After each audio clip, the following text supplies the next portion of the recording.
Helo a chroeso'n raglen arbennig ar fore wedi etholiad Senedd Cymru. Dyma sydd i ddod. Mae'r pleidleisio wedi bod ar cyfrif yn digwydd ar hyn o bryd, ond pryd allan ni ddisgwyl y canlyniadau? A Jacob fydd yn ei tywys ni tu ôl y llen ar raglen fawr canlyniadau'r etholiad ar ARBENNIG. Helo newyddion ni, dewch gyda ni mynd i fynd i weld studio arbennig etholiad 2026 ar ARBENNIG ac gewn ni air gyda'r cyflwynwyr. Y diweddaraf am etholiad Senedd Cymru sydd dynnu i chi yn gyntaf. Mae pobl Cymru wedi pleidleisio a'r pleidleisiau nawr yn cael eu cyfrif. Wedi wythnosau o ymgyrchu a dadlau pwy fydd yn arwain Llywodraeth Nesaf Cymru. Wel dyma egluro'r cyfan. Mae'r ymgyrchu ar ras i'r Senedd ar ben. Ond pwy fydd yn ennill? Wel, dyn ni ddim yn gwybod eto. Gallai fod yn gystadleuol iawn, gyda 6 fflaid yn gobeithio chwarae rôl yn Llywodraeth Nesaf Cymru, a llafur sydd wedi bod mewn pŵer ers degawdau yma yn poeni y gallen nhw golli grym. Ond beth sydd angen gwneud i lwyddo? Wel, ennill seddi yn yr etholaethau yma. Mae 16 ohonyn nhw i gyd ac maen nhw'n fawr iawn.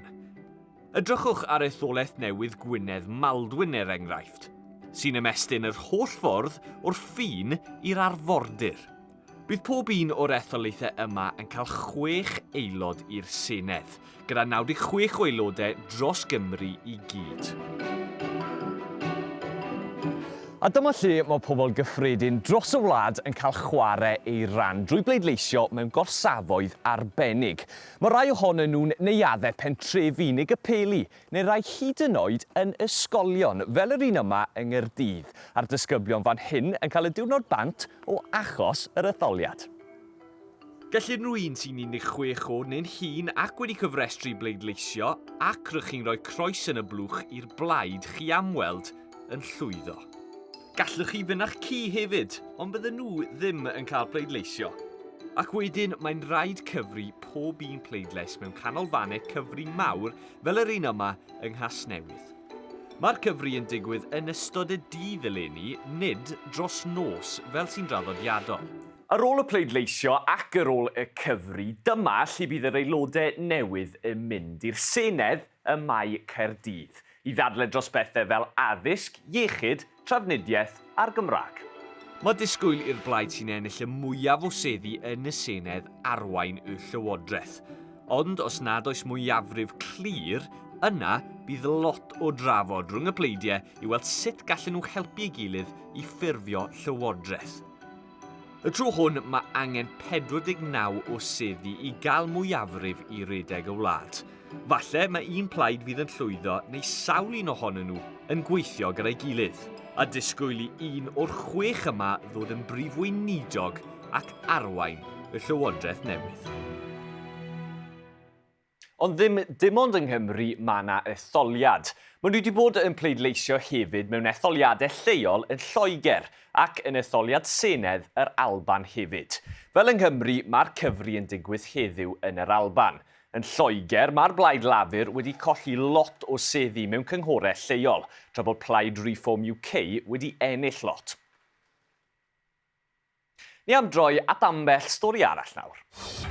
Rygbi, ac mae tîm menywod Cymru wedi cael ei gyhoeddi ar gyfer y gêm yn erbyn Iwerddon yn y 6 gwlad fori. Mae yna 3 newid o'r tîm gollodd yn erbyn Lloegr bythefnos yn ôl. Mae Carys Cox a Hannah Dalla-Valley yn ôl yn olwyr, tra bod Georgia Evans yn ymuno ar ail reng. Mae lot o celebs Cymru wedi cael ei derbyn i orsedd Cymru yn yr Eisteddfod Genedlaethol eleni. Mae'r orsedd yn rhan fawr o'r Eisteddfod ac maen nhw'n gwisgoedd gwyrdd, glas a gwyn fel hyn. Ar y restr eleni mae'r cerddor Alicia Scott a'r pêl-droedwyr Joe Allen ac Anghara James. Y ddau o ni o Sir Benfro wedi bod yn ysgol y Preseli fyd a wedi chwarae i Gymru. Mae fe'n cylch eithaf neis i ddweud y gwir i ddod nôl, yr ddau ni ddod nôl i Sir Benfro i derbyn yr orsedd. Ie, llongyfarchiadau mawr i bawb sydd ar y restr. Yn olaf, mae yna raglen fawr ar S4C heddi lle gallwch chi wylio'r diweddara ar Etholiad Senedd Cymru. Bydd y tîm yn dod â'r holl ganlyniadau a straeon y dydd i chi, ond mewn raglen sy'n parau drwy'r dydd, pa snacks sydd gan y cyflwynwyr a sut mae'r holl beth yn dod at ei gilydd. Wel, Jacob sydd wedi bod yn ffeindio mas. Helo newyddion ni, dewch gyda ni mynd i fynd i weld studio arbennig Etholiad 2026 ar S4C ac gewn ni air gyda'r cyflwynwyr.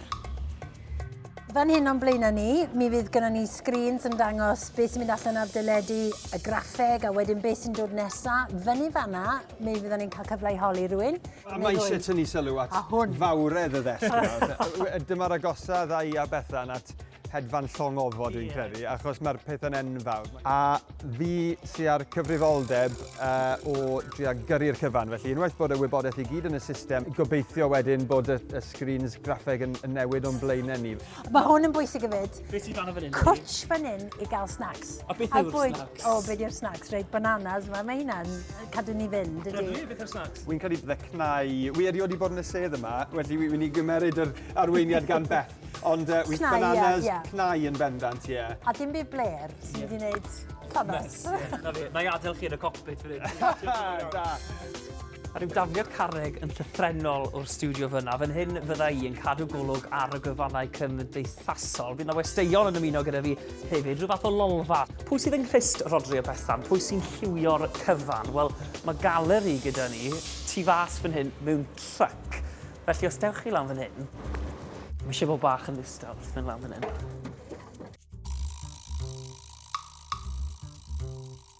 Mae'n marfer mewn lan fan hyn, so felly ewn ni mas. Siwr ni'n taflu i bob un rhan o'r wlad? Wel, dewch dy fi ffyr hyn, achos yn yr ystafell draw fan hyn, mae gyda ni, mae'n edrych bach fel fath o NASA Control Centre, right?